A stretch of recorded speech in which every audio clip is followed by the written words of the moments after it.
There are some people, always kind, always giving. They do not break, they live with the risk of being broken. And often, these people carry the most pain silently. As Carl Jung realized many years ago, many of those who define themselves as good people are actually the ones who experience the deepest conflicts. But it is not a question of being good. The problem is to confuse this goodness with self-abnegation. Jung told us this: the more we try to be good, the stronger the parts of ourselves we suppress, our anger, our resentments, our real needs, become. These are our shadows, and the deeper we bury them, the harder they come to the surface one day. If you find yourself constantly pleasing others, saying yes to everything, silencing your own needs, this is not a virtue, but an invisible burden. According to Jung, repressed shadow energy does not disappear. It returns in disguise: silent anger, resentment, feelings of worthlessness, of not being seen. The true goodness is not to sacrifice yourself, but to exist without denying yourself. It is being able to say yes to your own needs, to draw boundaries when necessary. Because someone who gives all the time will eventually run out. Someone who forgives all the time will one day lose their inner voice. Jung's dark but honest advice was this: if you really want to be a good person, you must first learn to be whole. And that starts with facing that dark side that we hide inside, our shadow, because what we repress rules us from the inside. Until we recognize it, it continues to shape our lives. So, if you want to protect your well-being, you need to deepen it by defending your boundaries, by trying to understand your anger, by recognizing the needs behind your silence. True kindness is being present not only for others, but for yourself. Truly kind people are not those who never get angry or draw boundaries. They are people who have recognized and accepted whatever is repressed inside them and have made peace with all the parts of themselves. As Carl Jung said, it is necessary to learn to dance with the shadow, not to wage war against it. Because the shadow carries not only darkness, but also potential. Our anger, our right to say no, our need to be seen. These are not bad parts. They are the parts that consume us when they are suppressed and make us whole when they are recognized. But many of us learn to ignore ourselves in the name of being good. Not being able to say no, always being understanding, staying silent no matter what we feel. These things become ingrained in us over time. And these repressed emotions build up like a silent anger underneath the apparent calm. People see you as a kind person, but you live with an inner loneliness, being someone who exists for everyone but is never really seen by anyone. Jung says that this excessive kindness is often formed in childhood.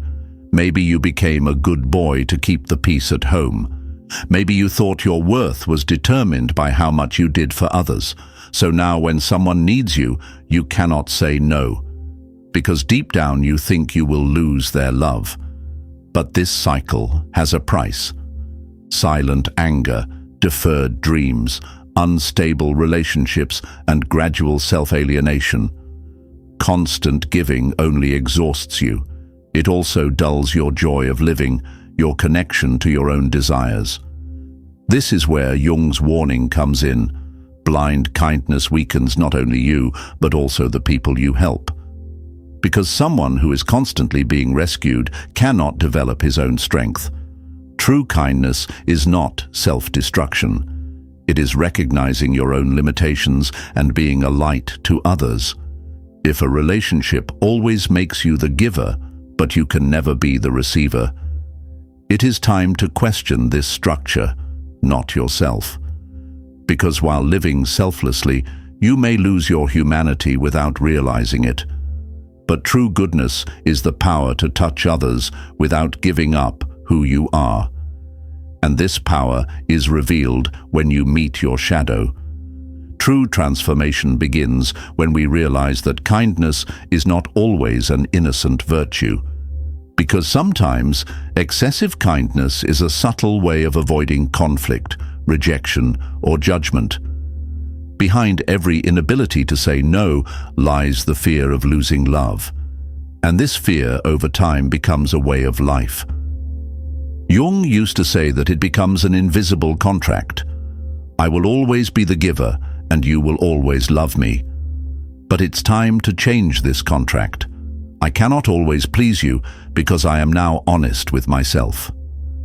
This new approach requires not being ruthless, but developing a more conscious strength. It is like the difference between a weak flame that is easily extinguished by the wind and a fire strong enough to lead a crowd. True power comes from the integration of the shadow. All the things we suppress, anger, the desire to say no, the need to be seen, are not the enemy. They are the compasses we need to know ourselves fully. Those who have this inner strength no longer give by force, but by consciousness. Their generosity comes from abundance, not from exhaustion. They know when to approach and when to withdraw. It is a kindness offered with intention, with awareness, not randomly distributed. They neither exhaust themselves nor hinder the development of others, because they no longer live to prove themselves. As Jung emphasized, healthy boundaries are not a luxury, but a psychological necessity. Boundaries are not walls, but sacred lines that define where we begin and where we end. However, for someone who has built their life on being enough for everyone, drawing these lines can feel like a betrayal. This is where mindfulness comes in. Someone who accepts their intrinsic value just as it is realizes that they no longer have to strive to deserve love. And that's when a real change begins. One no longer exists only by giving, but also by receiving. Kindness ceases to be a burden and becomes a free choice. And this is where healthy relationships flourish: reciprocity, respect, and balance.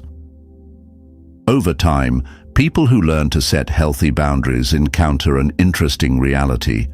Their relationships may diminish, but the ones that remain are much more meaningful, because they are no longer unconditionally available.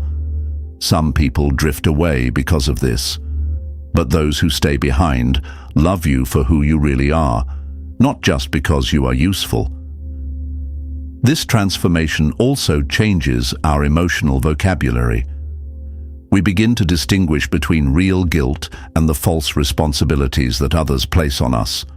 And most importantly, we learn that you cannot give from an empty well.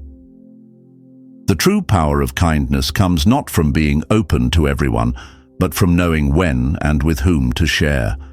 It's like tending a garden, with clear boundaries and proper care. In this way, our light does not diminish. On the contrary, it grows stronger.